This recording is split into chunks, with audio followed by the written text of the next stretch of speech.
Hello everyone, स्वागत है आप सभी का आपके अपने यूट्यूब चैनल कर्मयोगी क्लासेस में। दोस्तों, इस वीडियो में हम लोग बात करेंगे क्लास 10th सोशल साइंस के मॉडल सेट के बारे में, जिसमें हम आपसे 48 महत्वपूर्ण वस्तुनिष्ठ प्रश्नों की चर्चा करेंगे, जिसमें आपको दोस्तों 40 प्रश्नों का सही उत्तर देना होगा। तो आप लोग इस वीडियो के लिए एक लाइक का बटन जरूर से दबा दीजिएगा, और यदि चैनल पर पहली बार आए हैं तो चैनल को सब्सक्राइब कर बेल आइकन को जरूर प्रेस कर लीजिएगा। तो चलिए हम शुरू करते हैं। तो आपके सामने पहला प्रश्न है दोस्तों, प्रश्न संख्या 1 आपसे कह रहा है कि भारत में वित्तीय वर्ष होता है। आपको बताना है कि भारत में वित्तीय वर्ष कब होता है। तो इसका राइट आंसर ऑप्शन सी हो जाएगा, 1 अप्रैल से 31 मार्च तक जो है भारत में वित्तीय वर्ष होता है। अगर दोस्तों आपको इन प्रश्नों का सही उत्तर पहले से अगर पता होगा तो आप कमेंट करते हुए चलिएगा। चलिए नेक्स्ट क्वेश्चन देखते हैं। क्वेश्चन नंबर 2 आपके सामने है, कह रहा है कि वृहद क्षेत्र में जल की उपस्थिति के कारण ही पृथ्वी को कहते हैं। आपको बताना है कि वृहद क्षेत्र में जल की उपस्थिति के कारण पृथ्वी को किस नाम से जाना जाता है। तो इसका राइट आंसर ऑप्शन बी हो जाएगा, नीला ग्रह के नाम से। चलिए नेक्स्ट क्वेश्चन देखते हैं। क्वेश्चन नंबर 3 आपके सामने है, कह रहा है कि सूचना का अधिकार अधिनियम कानून कब पारित हुआ था। तो इसका राइट आंसर ऑप्शन बी हो जाएगा, 2005 में सूचना का अधिकार अधिनियम कानून लागू हुआ था। चलिए नेक्स्ट देखते हैं।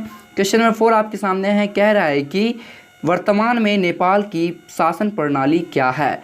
तो वर्तमान में नेपाल की जो शासन प्रणाली है वो लोकतंत्र है। तो इसका राइट आंसर ऑप्शन ए हो जाएगा। चलिए नेक्स्ट क्वेश्चन देखते हैं। क्वेश्चन नंबर 5 आपके सामने है, कह रहा है कि राजनीतिक दलों की मान्यता और उसका चिन्ह यानी चुनाव चिन्ह किसके द्वारा प्रदान किया जाता है। तो इसका राइट आंसर ऑप्शन सी हो जाएगा, निर्वाचन आयोग के द्वारा। यानी चुनाव निर्वाचन आयोग के द्वारा राजनीतिक दलों को मान्यता और उसका चुनाव चिन्ह प्रदान किया जाता है। चलिए नेक्स्ट क्वेश्चन देखते हैं। क्वेश्चन नंबर 6 आपके सामने है, कह रहा है कि भारतीय संविधान के अनुच्छेद 19 में देश के सभी नागरिकों को कौन सा मूल अधिकार दिया गया है।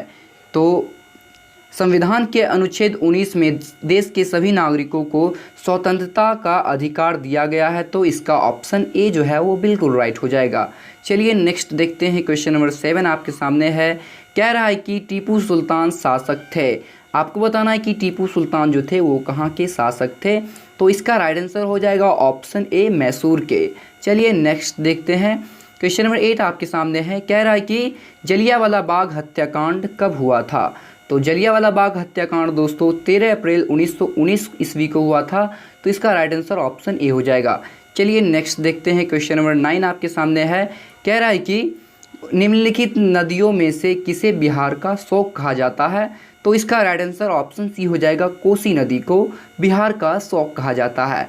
चलिए नेक्स्ट देखते हैं। क्वेश्चन नंबर 10 आपके सामने है, कह रहा है कि सिखों के 10वें और अंतिम गुरु श्री गोविंद सिंह का जन्म बिहार के किस नगर में हुआ था।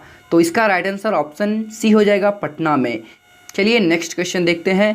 क्वेश्चन नंबर 11 आपके सामने है, कह रहा है कि अंकोर वाट का मंदिर का निर्माण किसने किया था। आपको बताना है कि अंकोर वाट के मंदिर का निर्माण किसने किया था। तो इसका राइट आंसर ऑप्शन ए हो जाएगा, सूर्यवर्मन द्वितीय के द्वारा अंकोर वाट का मंदिर निर्मित किया गया था। चलिए नेक्स्ट देखते हैं। क्वेश्चन नंबर 12 आपके सामने है, कह रहा है कि पंचायती राज व्यवस्था सर्वप्रथम किस राज्य में लागू किया गया था।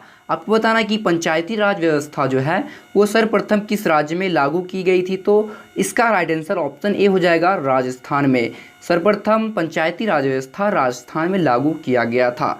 नेक्स्ट क्वेश्चन देखते हैं। क्वेश्चन नंबर 13 है, कह रहा है कि योजना आयोग को भंग कर कौन सा आयोग बना। तो इसका राइट आंसर ऑप्शन ए हो जाएगा, नीति आयोग। नीति आयोग दोस्तों 2015 में योजना आयोग को भंग करके बनाया गया था। चलिए नेक्स्ट देखते हैं। क्वेश्चन नंबर 14 आपके सामने है, कह रहा है कि निम्नलिखित में कौन बीमारू राज्य है। तो इसका राइट आंसर हो जाएगा ऑप्शन डी, इनमें से सभी। बिहार, मध्य प्रदेश और उड़ीसा दोस्तों बीमारू राज्य के अंतर्गत आते हैं। तो इसका राइट आंसर ऑप्शन डी हो जाएगा, इनमें से सभी। चलिए नेक्स्ट क्वेश्चन की ओर बढ़ते हैं। क्वेश्चन नंबर 15 आपसे कह रहा है कि भारतीय जनता पार्टी की स्थापना कब हुई थी। आपको बताना है कि भारतीय जनता पार्टी की स्थापना कब हुई थी।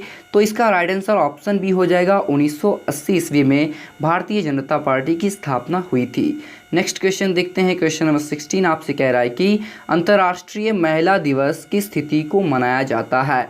तो इसका राइट आंसर ऑप्शन बी हो जाएगा 8 मार्च को अंतर्राष्ट्रीय महिला दिवस मनाया जाता है। तो इसका ऑप्शन बी बिल्कुल करेक्ट हो जाएगा। चलिए नेक्स्ट क्वेश्चन देखते हैं। क्वेश्चन नंबर 17 आपसे कह रहा है कि यूरेनियम का प्रमुख उत्पादक केंद्र है। आपको बताना है कि यूरेनियम जो है उसका प्रमुख उत्पादक केंद्र कौन है। तो इसका राइट आंसर ऑप्शन डी हो जाएगा जादूगोरा।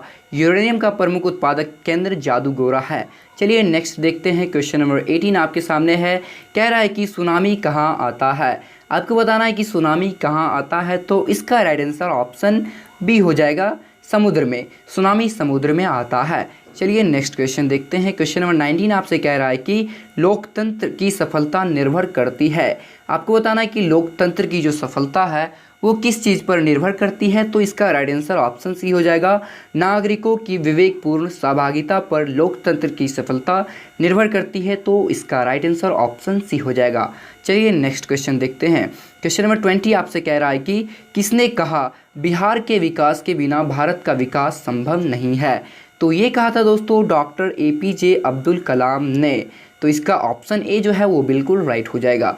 चलिए नेक्स्ट क्वेश्चन देखते हैं। क्वेश्चन नंबर 21 है आपके सामने। बोलीविया में जनसंघर्ष का मुख्य कारण क्या था।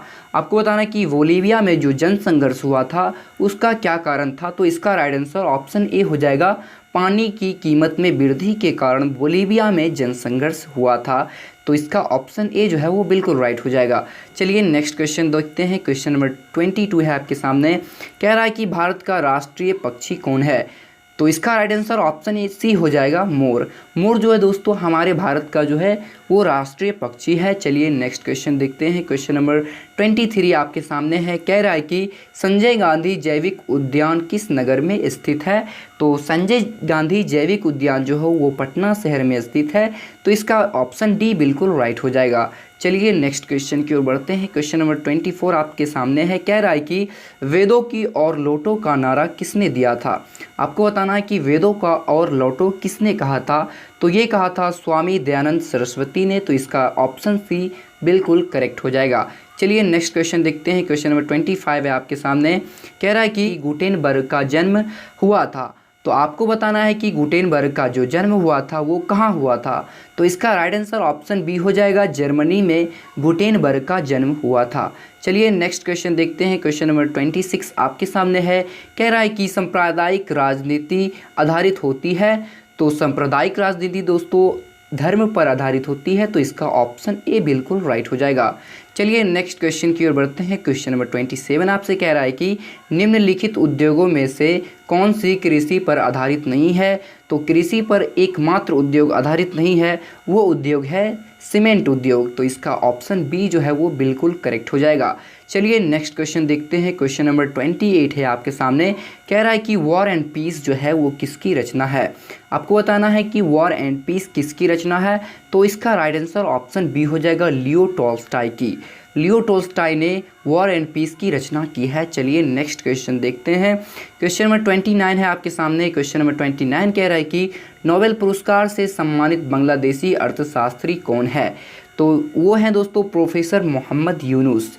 इसका ऑप्शन सी बिल्कुल राइट हो जाएगा। चलिए नेक्स्ट क्वेश्चन देखते हैं। क्वेश्चन नंबर 30 आपके सामने है। कह रहा है कि चावल है। आपको बताना है कि चावल किस तरह का फसल है। तो चावल जो है दोस्तों खरीफ फसल है। तो इसका ऑप्शन ए जो है वो बिल्कुल करेक्ट हो जाएगा। चलिए नेक्स्ट क्वेश्चन देखते हैं। क्वेश्चन नंबर 31 आपके सामने है। कह रहा है कि नई आर्थिक नीति में किसे सम्मिलित नहीं किया गया है। आपको बताना है कि इनमें से किसे नई आर्थिक नीति में सम्मिलित नहीं किया गया है।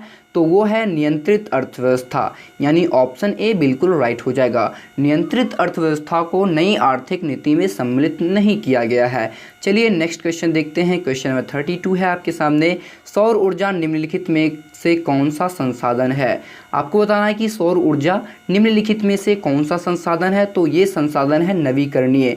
नवीकरणीय संसाधन हम उसको कहते हैं जिसका पुनः पूर्ति योग्य हो जाता है। चलिए नेक्स्ट क्वेश्चन देखते हैं। क्वेश्चन नंबर 33 आपके सामने कह रहा है कि WTO यानी विश्व व्यापार संगठन की स्थापना किस वर्ष की गई थी। तो इसकी स्थापना जो है दोस्तों वो 1995 ईस्वी में किया गया था। तो इसका ऑप्शन ए जो है वो बिल्कुल राइट हो जाएगा। दोस्तों कभी कभी ये भी पूछ लिया जाता है कि WTO का विस्तारित रूप क्या है। तो इसका भी विस्तारित रूप होता है दोस्तों वर्ल्ड ट्रेड ऑर्गेनाइजेशन यानी विश्व व्यापार संगठन। चलिए नेक्स्ट क्वेश्चन देखते हैं। क्वेश्चन नंबर 34 है आपके सामने कह रहा है कि Tata iron and steel company की स्थापना कब की गई थी। आपको बताना है कि Tata iron and steel company की स्थापना कब की गई थी। तो इसका राइट आंसर ऑप्शन बी हो जाएगा 1907 ईस्वी में Tata iron and steel company की स्थापना हुई थी। चलिए नेक्स्ट क्वेश्चन देखते हैं। क्वेश्चन नंबर 35 है आपके सामने कह रहा है कि किसने कहा संसाधन होते नहीं बनते हैं। तो ये कहा था दोस्तों जिम्मरमैन ने। तो इसका ऑप्शन ए बिल्कुल करेक्ट हो जाएगा। चलिए नेक्स्ट देखते हैं। क्वेश्चन नंबर 36 है कह रहा है कि इनमें से कौन सा संस्थागत वित्त का साधन है। आपको बताना कि इनमें से कौन संस्थागत वित्त का साधन है। तो वो है दोस्तों व्यावसायिक बैंक यानी ऑप्शन सी बिल्कुल करेक्ट हो जाएगा। चलिए नेक्स्ट देखते हैं। क्वेश्चन नंबर 37 है आपके सामने कह रहा है कि राष्ट्रीय विकास परिषद का गठन कब हुआ था। तो इसका राइट आंसर ऑप्शन सी हो जाएगा 1952 ईस्वी में राष्ट्रीय विकास परिषद का गठन किया गया था। तो चलिए नेक्स्ट देखते हैं।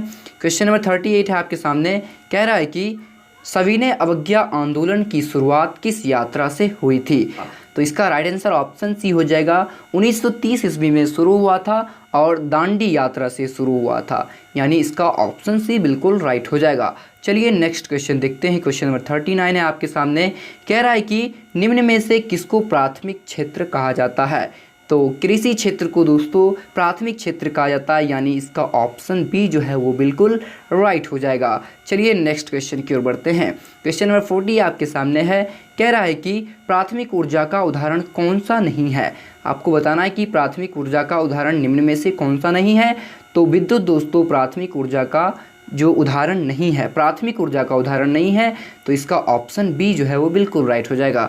चलिए नेक्स्ट देखते हैं। क्वेश्चन नंबर 41 है आपके सामने संचार का लोकप्रिय साधन कौन सा है। संचार का सबसे लोकप्रिय साधन किसे माना जाता है। तो ये माना जाता है दोस्तों ऑप्शन ए सार्वजनिक टेलीफोन को। सार्वजनिक टेलीफोन को संचार का सबसे लोकप्रिय साधन माना जाता है। तो इसका ऑप्शन ए बिल्कुल राइट हो जाएगा। चलिए नेक्स्ट क्वेश्चन देखते हैं। क्वेश्चन नंबर 42 है आपके सामने। 42 कह रहा है कि जवाहर रोजगार योजना लागू हुई थी। तो इसका राइट आंसर ऑप्शन बी हो जाएगा 1989 ईस्वी में जवाहर रोजगार योजना लागू की गई थी। चलिए नेक्स्ट क्वेश्चन देखते हैं। क्वेश्चन नंबर 43 है आपके सामने कह रहा है कि काली मिट्टी उपयुक्त है। आपको बताना है कि काली मिट्टी किसकी खेती के लिए उपयुक्त मानी जाती है। तो इसका राइट आंसर ऑप्शन ए हो जाएगा कपास की खेती के लिए काली मिट्टी को जो है उपयुक्त मानी जाती है। चलिए नेक्स्ट देखते हैं। क्वेश्चन नंबर 44 है आपके सामने कह रहा है कि दाल जो है वो किस पौष्टिक अंश का स्रोत है। तो इसका राइट आंसर ऑप्शन सी हो जाएगा विटामिन डी का जो है वो पौष्टिक अंश है। चलिए नेक्स्ट देखते हैं। क्वेश्चन नंबर 45 है आपके सामने कह रहा है कि भारत सरकार ने सूचना का अधिकार अधिनियम कानून कब पारित किया था। तो इसका राइट आंसर ऑप्शन बी हो जाएगा 2005 में सूचना का अधिकार अधिनियम कानून लागू किया गया था। चलिए नेक्स्ट देखते हैं। क्वेश्चन नंबर 46 से आपके सामने कह रहा है कि भारत में कितने राष्ट्रीयकृत बैंक है। तो इसका राइट आंसर ऑप्शन बी हो जाएगा 19। भारत में 19 जो है वो राष्ट्रीयकृत बैंक है। तो इसका ऑप्शन बी बिल्कुल राइट हो जाएगा। चलिए नेक्स्ट क्वेश्चन देखते हैं। क्वेश्चन नंबर 47 आपके सामने है कह रहा है कि भारतीय जनता पार्टी का चुनाव चिन्ह क्या है। तो ये है दोस्तों कमल का फूल यानी ऑप्शन बी इसका राइट हो जाएगा। चलिए नेक्स्ट क्वेश्चन देखते हैं। क्वेश्चन नंबर 48 है आपके सामने जो कि इस वीडियो का अंतिम प्रश्न है। कह रहा है कि मानव पूंजी के मुख्य घटक है। आपको बताना है कि मानव पूंजी का मुख्य घटक कौन सा है। तो इसका राइट आंसर ऑप्शन डी हो जाएगा इनमें से सभी यानी ज्ञान, कौशल और अनुभव ये जो है मानव पूंजी के घटक है। तो इसका ऑप्शन डी बिल्कुल राइट हो जाएगा। तो दोस्तों कैसा लगा ये वीडियो आप लोग कमेंट करके ज़रूर बताइएगा और आप लोग कमेंट ये कीजिएगा कि आप लोगों को इन 48 प्रश्नों में से कितने प्रश्नों का सही उत्तर पहले से पता था।